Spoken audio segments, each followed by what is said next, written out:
एक बात कही है कि बच्चों को आप जो भी पढ़ा रहे हो, जो भी कंटेंट दे रहे हो, वो उसके वास्तविक जीवन से कनेक्ट करके देना चाहिए, ताकि बच्चे रियल लाइफ में उसका एप्लीकेशन, उसका यूज यहाँ पर कर सके। खाली ज्ञान, किताबी ज्ञान उसको मत दीजिए, ठीक है।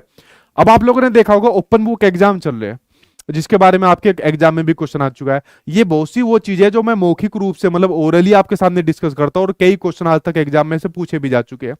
अब जब आपके बोर्ड के एग्जाम होते थे, जब आपके और हमारे बोर्ड के एग्जाम होते थे, तो बोर्ड के एग्जाम के अंदर हम लोग फर्रे बनाकर लेकर जाते थे। कौन कौन एग्जाम के अंदर फर्रे बनाकर लेकर गया, जल्दी से अपने हाथ खड़े कर लो। कौन कौन फर्रे बना के लेकर गया, अपने हाथ खड़े कर लो, ठीक है।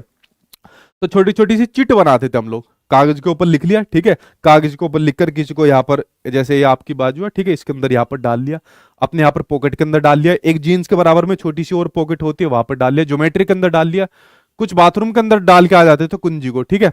तो इस प्रकार से हम लोग एग्जाम के अंदर जो करते थे, चीटिंग यहाँ पर करते थे, बुक को ही लेकर चले जाते थे, ठीक है।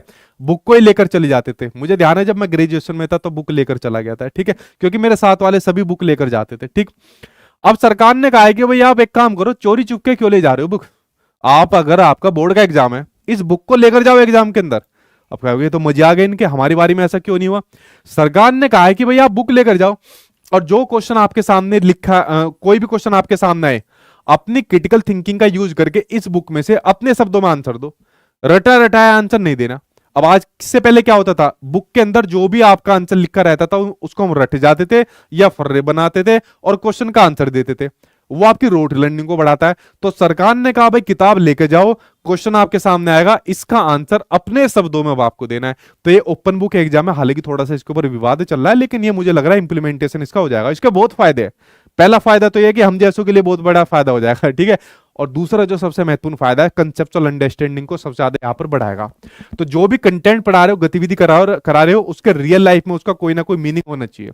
अगर वो उसके बच्चे के वास्तविक जीवन से संबंध नहीं है तो क्या होगा, बच्चे सीखने में रुचि नहीं ले सकते, बिल्कुल ठीक बात है, उनको इंटरेस्ट ही नहीं आएगा सीखने में, अगर वो रियल लाइफ से कनेक्ट आपका नहीं रहेगा, ठीक है। तो ये आपकी रियल लाइफ में कनेक्ट, अब जैसे कोस, वो sine theta, tan theta, cos theta, ये हम लोगों ने खूब मैथमेटिक्स के अंदर पढ़ा है। अब रियल लाइफ के अंदर इसका इंप्लीमेंटेशन कहाँ होता है?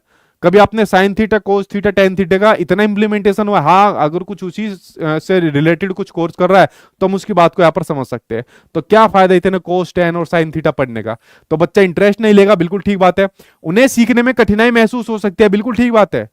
हमें ही कठिनाई महसूस होती थी, sine theta, cos theta, tan theta, उनकी वैल्यूज ही नहीं पता होती थी। फिर क्या काम करते थे, बनाओ इसकी भी पर्ची, पर्ची सी पूरे पेज पर बना दी, रखो यहाँ पर, टेंशन ही यहाँ पर खत्म करो।